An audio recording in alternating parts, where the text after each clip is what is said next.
And good morning, evening, afternoon, wherever you are in the world. This is Harrison Smith with yet another episode of Cinema, brought to you by Dark Matter TV. Dark Matter TV is a streaming platform where you can find not just current genre entertainment in horror, sci-fi, thriller, and action, but also classic content that takes you back to the great old days of late night cable and finding those cult and classic films that they just don't make anymore.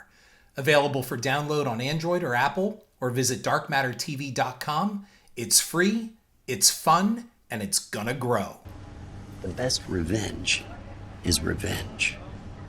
I mean, come on. She cheated on you first, right? So I have to cheat on her? You know what she's gonna think if you don't? No. What? She's gonna mistake kindness for weakness, all right? You'll be sending the wrong message that it's all right to fuck around without consequences.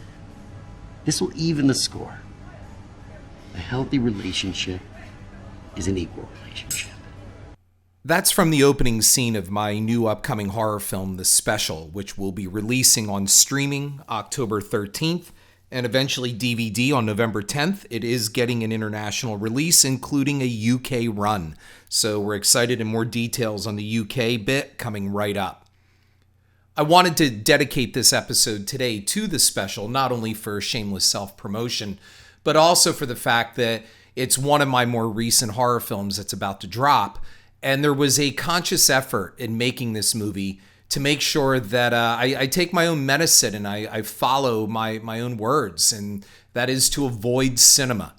So I want to give you a little bit about this film, why you should see it, and most of all, why I feel we avoided cinema. And before I get into the content of the film, and a lot has been written about it, and it's premiered at a number of festivals, and it's done very well, and the advance buzz and the advance reviews from some early sneak peek reviewers it's all been stellar. So I can't complain about that. But for those of you that are out there making movies, that's what Cinema, this podcast, is all about.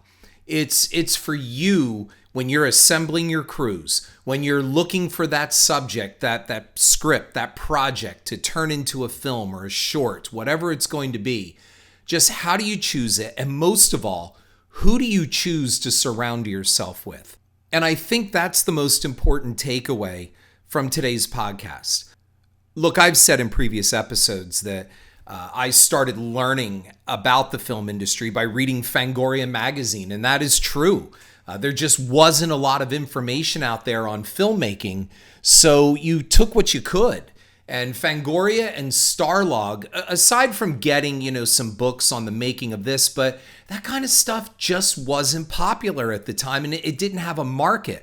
So I would read Fangoria mostly because they would interview John Carpenter and George Romero and Alan Ormsby and all these greats, Frank Henenlotter. I mean, I had said previously, one time I actually got the gumption to track down Frank Henenlotter in the New York directory, 5551212, and I looked him up and I got a hold of him. I actually called him at home to talk about Frankenhooker and Basket Case and how he did these things. I was a kid. I think I might have been 13, 14 years old when I did that. But I wanted to know more, and there just wasn't a lot out there. Now you just simply click and you can get DVD extras already digitized on YouTube. You have instant access to so much incredible filmmaking information, but not in 1979 and the early 80s. It just didn't exist. We're here for the special. Both of you? Oh, no, just my butt here. After the script for The Special by Mark Steensland and James Newman, and it's based on their novella. You can also read The Special if you like. Just simply look it up. You can buy it on Amazon. It's out there everywhere. Just look up Mark Steensland and James Newman. I'll also provide the links in my show notes where you can get the novella, how you can pre-order The Special. There you go again, my shameless marketing plug. Once you've decided on a script, well, you got to assemble a crew to bring it to life. And that's where the magic happened. And again, I believe in happy accidents. So I was introduced to two filmmakers. A friend of mine said, "Oh, you live here. Well, There are these guys in the next town over that are really doing some good stuff. You should look them up. Now, I'm going to be really cynical here, and some of you are guilty of doing the same thing. And what I did was I kind of took that thing like, oh, yeah, I'll do that. I mean, how could anybody be possibly doing anything significant in this area? It's a small area. This isn't LA. This isn't New York. It's not even Philadelphia. How could anybody be doing anything of substantial work in this local area, besides me? And that's when I thought about it. I'm like, who the hell am I? I'm already being judgmental. What if somebody said that shit about me? So I followed through. I called their number and dropped them an email simultaneously. And they wrote back and they said, yeah, it's really good to hear from you. We know Claudia. Here are our links. Take a look. So I did. I clicked on their links and I was blown away. I did it once. Once is enough. Why, is there some kind of rule or something? Talk to Sin. She knows. Once is enough. The two guys I'm referring to are Doug Henderson and Matt Neese of Bold Creative Media and now of their film production company, Everything's Fire. These were two guys working in an office studio over in a small town in Pennsylvania across the bridge. And these guys were making the most incredible stuff. Not only are they making commercial video to pay the bills, but they were doing creative things. One of them was like a 24-hour film festival where you have 24 hours to put together a small short. And the quality of what they were doing, the production value. One of them was a period piece, for God's sake, on no money. The lighting, the sound, the production value in the way of dolly tracks, and I just couldn't believe the camera work. Everything just, I was blown away. How could anybody this good be living this close to me? And you see, right there, that's cinema in part because cynicism is already tainting your perceptions and possibly stopping you from doing a better job. So we connected. We got together for a brief coffee. We talked about our goals, what we wanted to do. And I said I had the special. I was getting the rights to this movie. I had agreed to do it. And would they be interested? So they said, yeah, send us the script. So I sent over Steensland and Newman's script. And they read it. And they came back and they were, a little taken by it at first. They were like, this is a little fucked up. We weren't really expecting this kind of movie. And I said, well, it's interesting, don't you think? I said it has a real creep show, Tales from the Dark Side feel. And it eventually becomes, it touches into monster movie territory. And I am a sucker for monster movies. Well, they got excited about it as well. And of course, the only thing was finding the money. Now, an investor from Florida did step forward and said, okay, we're going to give you this money. Now, here's the catch, folks. It wasn't a lot of money. And the big thing is, I'm known now, I have a brand, and my reputation is for making good stuff. You may not like my stuff. That's okay. I've discussed this in many episodes before. However, I make good stuff. High production value, beautiful looking pictures, great top-end production sound, special effects across the board. So say what you will about Death House or Camp Dread or whatever, they don't look and sound bad. You're the new guest here? Yeah, I am. Why? Do you want the room clean? No, I don't need anything. Don't worry about it. Don't change the towels. Don't change the bed. Just don't come in here for any reason. The floor and the bathroom? No, nothing. Nada. Okay, just stay out of the room. Okay? All right? Okay. I'll stay out while you're there. You don't go in there for any reason. Not when I'm here, not when I'm not here.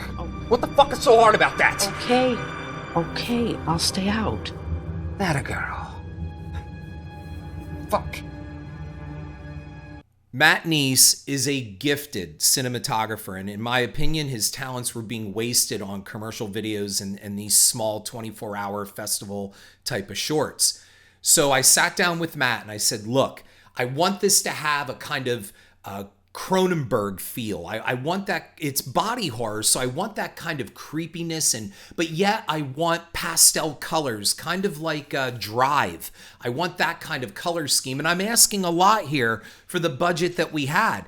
And Matt never once said, "Oh, Harrison, we can't do that." Matt is very quiet and very Vulcan-like. He reminds me a lot of Mr. Spock, in which he's just, "Okay, let's look at that and let me see what I can do." Matt never says, "We can't do that." Now, I fully expect someday he will. However, on these films right now, it was always about, let's try that. A real can-do attitude. And Doug came on board not only as a top-end producer who assembled the entire crew and would supervise and assemble the entire post-production along with Matt, and both would put on their editing caps and sit down and edit the motion picture, but Doug assembled a top-notch crew. I assembled a lookbook, and I gave Matt ideas, and I wanted to have the feel of this. And one of the big things that came out of it was I wanted a film noir feel. And that also goes for our score and composer, John Avarice. Because I went to John and I said, look, when Jerry enters the room, he expects to find a prostitute. And when he finds what he finds, that is our femme fatale, the box, ladies and gentlemen. That's right, you've already seen the preview, and if you haven't, check my show notes. It's Dick in a Box.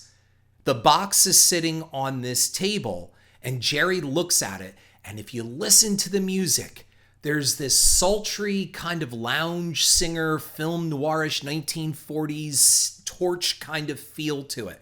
She is a siren. The box is calling to him.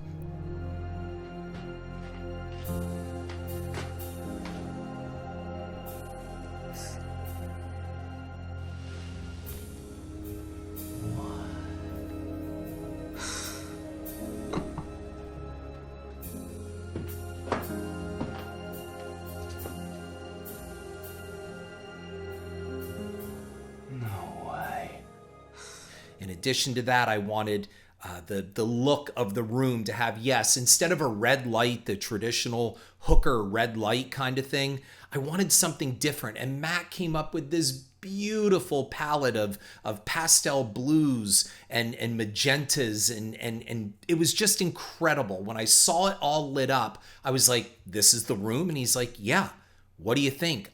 I loved it. And it looked even better on monitor.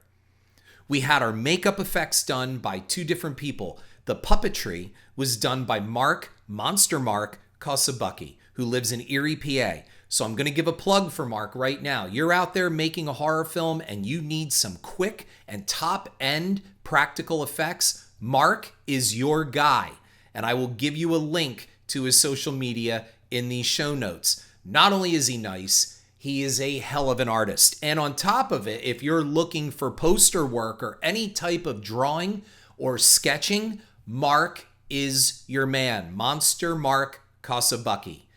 And the other practical effects, the trauma effects and transformation effects, were done by Roy Knierim of Soda Effects, whom I've been working with since Death House and even Camp Dread. So you've assembled this great crew.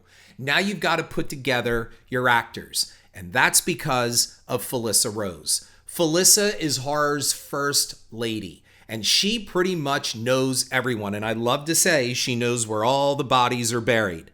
And it was Felissa who said, I think you should look at Dave Sheridan and Sarah French. I think these two would be great. Now, we only had so much money in the budget. That meant we had to fly them in. And not only do you have to fly them in, you gotta put them up. And then you gotta feed them. It would have been easier to just find two local actors. Now, one of the problems is that Sarah's character, Lisa, in the film, has some considerable nudity. There were several actresses that came to auditions that loved the role, but they wouldn't do the nudity. Now, before it sounds like, well, we only chose Sarah because she would get naked. No, you need somebody who can act as well, too, because the wife is a completely sympathetic character. I'm pregnant, Jerry.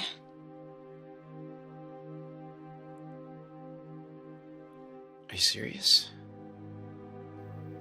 I thought Mike... Your swimmers swim. You sure it's mine?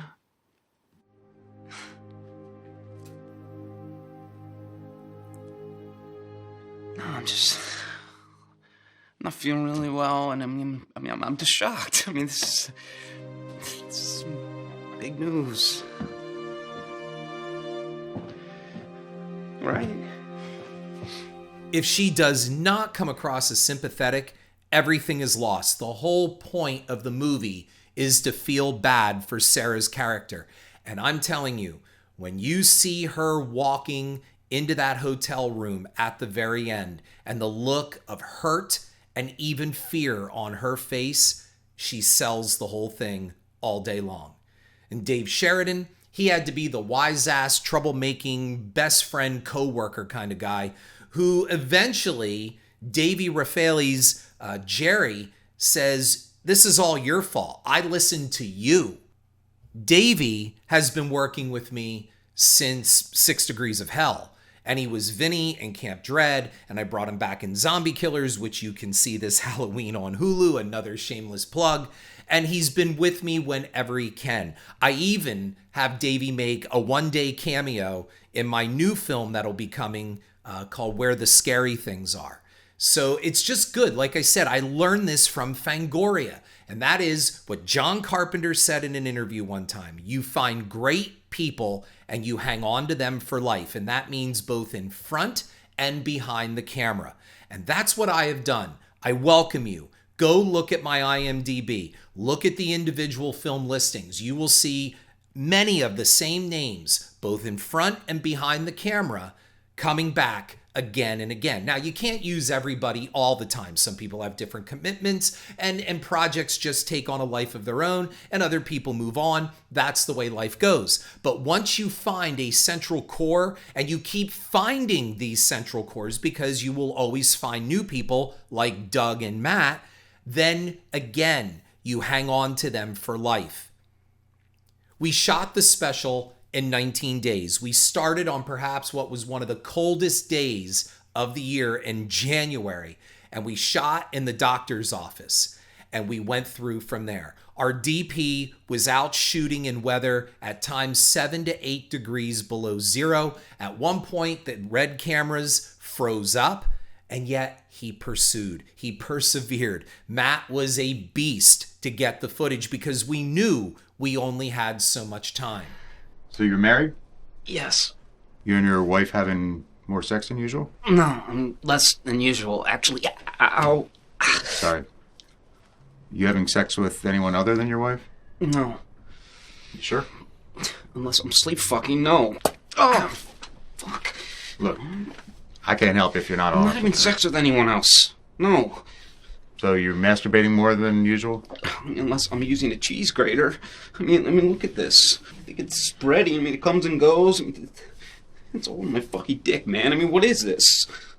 Another key component is sound. We could have gone with really cheap sound. We could have done local. Instead, our sound designer and composer, John Avarice, recommended Christian Kircher. And it was the first time I've ever worked with this sound guy, and he was terrific. Not only easy to work with, but knows his stuff and makes your life so much easier in post-production. Those of you who are filmmakers, you know what I'm talking about. There is nothing worse than sitting down and getting all that sound synced to picture, and you find out that that sound is garbage. Because, look, you have no choice other than to go back and do that sound again or Foley everything.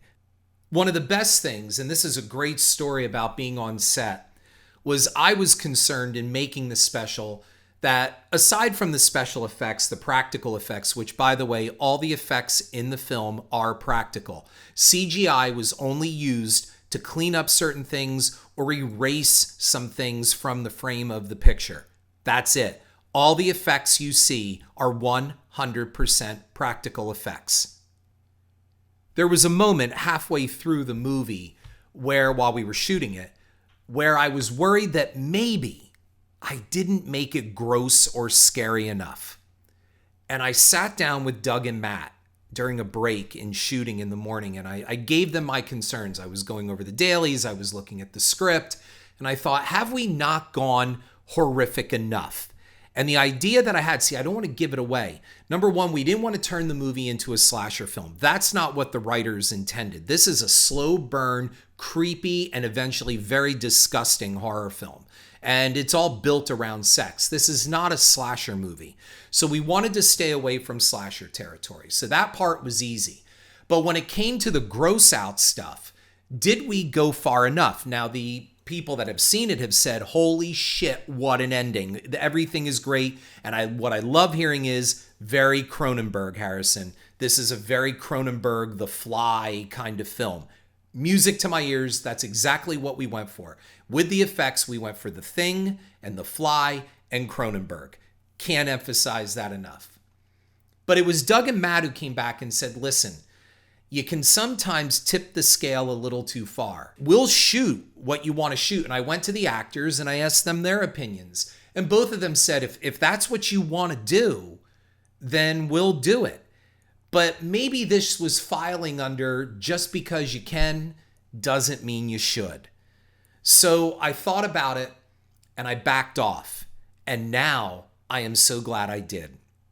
While we were shooting Death House, for example, we went over the top in one scene that the MPAA said there is no way you can keep this brief scene. I think it might have been a total of 30 seconds. And I'll provide the link to the deleted scenes in Death House in these show notes. But it was a scene where an inmate is getting oral sex from a severed head with the spinal column like flapping from beneath the ripped neck. And it's a really bizarre scene. And I wanted to evoke John Carpenter's Escape from New York, where Snake Plissken was walking below the theater, if you remember, and he's looking for the president, and he's seeing all these awful things going on in each of these rooms that were firelit. One of them I remember was the most disturbing was it looked like this girl was either dead or OD'd and kind of like passed out or comatose, but these guys were in the process of raping her. It was very brutal and still sticks with me, that image. And I think if you've seen the film, you know exactly what I'm talking about. So we were looking to do something like that in Death House, and I emulated that with the actors Cody Longo, Dee Wallace, and Courtney Palm walking by each of these rooms, getting this awful show in each one of these rooms. And I found out very quickly that sex with a corpse is really frowned upon in horror. Now, I don't know why some get away with it. I think because obviously they're bigger name directors and budgets and studios that go to bat and fight for it.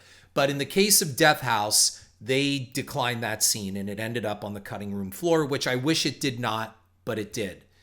I wanted to do something similar in this special, and it was, definitely going into that necrophilia, that whole area. And it was Doug and Matt who said, look, man, we'll shoot it, but I don't think you need it. And you need to kind of trust in yourself as a director here and see that we've got something really classy and taken the high road while delivering the scares and the yuck moments. And they were right. I listened to them. We never ended up shooting the scene, but it was always in my idea. And once the film comes out, I'll gladly take questions online of exactly what the scene was. But I can tell you that the scene would have followed the bathroom shower scene in the hotel. I think that's the best way to describe where that scene would have gone. And we moved on from it. In the end, we ended up with a terrific motion picture. And we avoided cinema. We worked together. And we worked to make sure that we made the best possible movie we could with the budget we had. And ladies and gentlemen, that is exactly what John Carpenter did with Halloween. And that's why I have such a problem with the 1981 Halloween 2. Look, I've lost followers over my opinion on Halloween 2. There's one guy that was just so upset that I did not approve of Halloween 2. I guess he's going to have to not like John Carpenter as well, because John Carpenter doesn't care for Halloween 2 and disavowed the film as well. But my opinion of Halloween 2 was it was a retread. They just knew they had a hit. They could make whatever they wanted. They provided a lot of the gross effects that they avoided in the first film, and they just kind of walked through it. It was cinema. I think Halloween 2 is absolute cinema and unnecessary. But Halloween, the 1978 original, that's a whole different story because they had a limited budget and they worked within the parameters of that budget to deliver the best scares and the best possible film that they could. That is not cinema. Halloween 1981, Halloween 2, is cinema. And we wanted to avoid that with the special. And I'm happy to say that we did. The advanced reviews are terrific. The film releases October 13th on all streaming platforms and VOD. It will then hit DVD November 10th. I'll also be giving away signed copies and some great contests and giveaways. I will be giving away some signed copies of the special DVD. I couldn't have done this movie without the incredible support and the talent and the gifts of a truly wonderful crew, headlined by Doug Henderson and Matt Neese. If you're a filmmaker out there and you want your $100,000, $200,000, or $50,000 movie to look like $3 million, contact these guys at Everything's Fire and Bold Creative Media. I have now done 2 feature films with Matt and Doug, and I'm looking forward to a 3rd, 4th, and 5th. As John Carpenter said, you find great people and you hang on to them for life. And that is not cinema. Since when do you think you could just walk into my house? Hey, I'm just here to help you, man. Help? I mean, it's a little late for that, Listen. isn't it? Head on over to Apple Podcasts and give a rating and review. Cinema is also available on YouTube, Spotify, iHeartRadio, Stitcher, and Google Play Music and more. Check out my cinema blog on horrorfuel.net and download Dark Matter TV for your Apple or Android devices.